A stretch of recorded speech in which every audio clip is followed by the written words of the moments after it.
guys, welcome back to BNC Academy. 10th September 2024. Find the error in the given sentence. So మనందరికీ తెలిసిందే, ప్రతిరోజు మన WhatsApp కమ్యూనిటీలో మనము 10 questions based on English grammar అయితే ఇస్తూ ఉంటాము. సో ఆ గ్రామర్కి సంబంధించిన ఎక్స్ప్లెనేషన్ పార్ట్ అనేది ఈవినింగ్ టైము మీకు మన యూట్యూబ్ ఛానల్లో రిలీజ్ అవుతూ ఉంటుంది. సో ఈరోజు మన గ్రూప్లో పోస్ట్ చేసుకున్నటువంటి కాన్సెప్ట్ ఏదైతే ఉందో ఎర్రర్ లొకేషన్, మిక్స్డ్ కాన్సెప్ట్స్ అనమాట. ఇంకొక విషయం నేను చెప్పాలి అనుకుంటున్నాను, ఆన్సర్స్ వరకే కాదు, వాటి ఎక్స్ప్లెనేషన్ నోట్స్ రూపంలో కావాలి అని కొంతమంది స్టూడెంట్స్ నాకు డైరెక్ట్ మెసేజ్ అనేది చేస్తున్నారు. సో వాళ్ళ కోసం ఎవరికైతే ఆ డీటెయిల్డ్ ఎక్స్ప్లెనేషన్ నోట్స్ రూపంలో కావాలి అంటున్నారో వాళ్ళ కోసం నేను ఒక సపరేట్ పేజ్ అనేది క్రియేట్ చేశాను. ఆ పేజ్లో మీకు డేట్ వైజ్ ఏ రోజు ఏ సబ్జెక్ట్కి సంబంధించిన డీటెయిల్స్ అనేవి దాంట్లో ఉంటాయి. కాన్సెప్ట్ అలాగే ఎక్స్ప్లెనేషన్, అక్కడ ఏ రూల్ అనేది మనం యూజ్ చేసాం అనేది కూడా నేను మెన్షన్ చేస్తాను. Right, so without further ado let's start our video. Coming to the first one, each of the boys in the class are doing their homework. What is the error?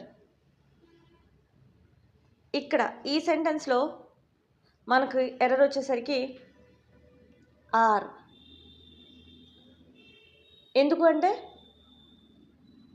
Each of the boys అనేది singular subject అవుతుంది. Okay, so verb ఏమవ్వాలి? Is అని రావాలి, కానీ అక్కడ are వచ్చింది. Correct sentence ఏంటి? Each of the boys in the class is doing their homework. Coming to second one, she have a lot of work to finish before the deadline. What is the error in this sentence? Have.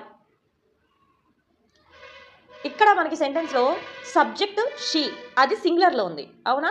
So when the subject is in singular the verb should be has. So correct sentence ఏమవుతుంది? She has a lot of work to finish before the dead line.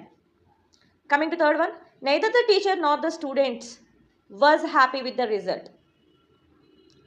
So what is the error here? Was.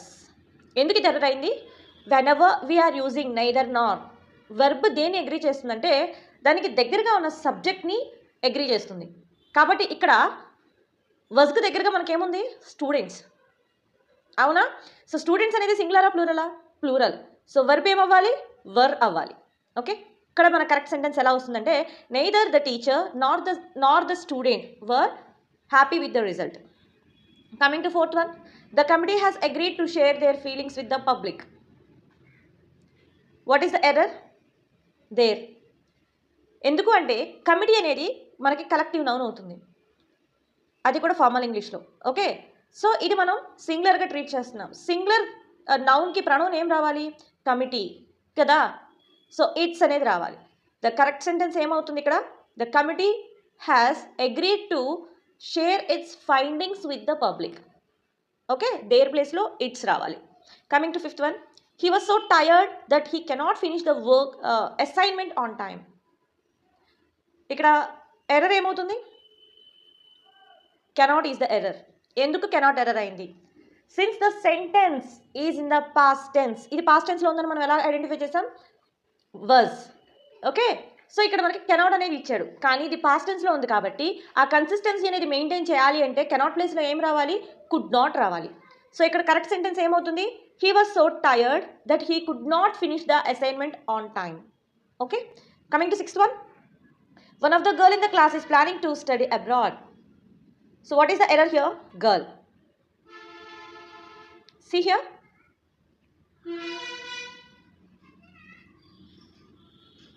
one of the అనేది one among many అనేది refer చేస్తుంది, అంటే చాలా మందిలో ఒకళ్ళ గురించి చెప్తుంది. Right, so noun should be plural. కాబట్టి కరెక్ట్ సెంటెన్స్ ఏమవుతుంది ఇక్కడ? One of the girls in the class is planning to study abroad. ఓకేనా? So coming to seventh one, they have been working in this project since 2 months. What is the error here? Since. ఎందుకు since అయింది? Since అనేది మనకి specific points, time యొక్క specific పాయింట్స్ని మనకు చెప్తుంది, కానీ ఇక్కడ మనకి ఒక సర్టన్ పీరియడ్ అనేది ఇచ్చాడు, అవునా? కాబట్టి ఇక్కడ మనం ఫర్ అనేది యూజ్ చేయాలి. సో కరెక్ట్ సెంటెన్స్ ఏమవుతుంది? They have been working on this project for 2 months. Coming to 8th one, I don't like the sceneries in the countryside. సో చూద్దాము ఎర్రర్ ఏంటి ఇక్కడ, సీనరీస్ అనేది error. Okay, scenery is an uncountable noun. So దీనికి plural form అనేది ఉండదు. కాబట్టి correct sentence ఏమవుతుంది, I don't like the scenery in the countryside. So coming to 9th one, the principal along with the teachers are attending the conference. ఇక్కడ చూసుకున్నట్టయితే error అనేది మనకి are. ఎందుకు ఆర్? సో ఇక్కడ మనకి సబ్జెక్ట్ ఏమవుతుంది, the principal అవుతుంది. Along with the teachers అనేది added information. Okay, so verb should be is, కానీ ఇక్కడ ఏమి ఇచ్చాడు, ఆర్ ఇచ్చాడు. కాబట్టి కరెక్ట్ సెంటెన్స్ ఏమవుతుంది, the principal along with the teachers is attending the conference అనేది కరెక్ట్ సెంటెన్స్ అవుతుంది. Okay, coming to the 10th one, she gave me many advises on how to prepare for the interview. Okay, ఇక్కడ error ఏంటి, advises. Why it is advises? Advice అనేది uncountable noun అవుతుంది, మనం పైన చెప్పుకున్నాం కదా. సో అలాగే, so it does not have a plural form. The correct sentence is she gave me much advice on how to prepare for the interview. ఓకేనా? So or else మనం ఏం చేయొచ్చు, she gave me some good advice అని కూడా చెప్పొచ్చు. So that's all for today's video and see you tomorrow in the next video. మీకు ఈ 10 క్వశ్చన్స్కి సంబంధించిన ఎక్స్ప్లెనేషన్స్ అనేవి పిన్ కామెంట్లో ఆర్ఎల్స్ డిస్క్రిప్షన్లో అయితే ఖచ్చితంగా మీకు పోస్ట్ చేస్తాను. So you can access from there. Thank you for watching and see you tomorrow.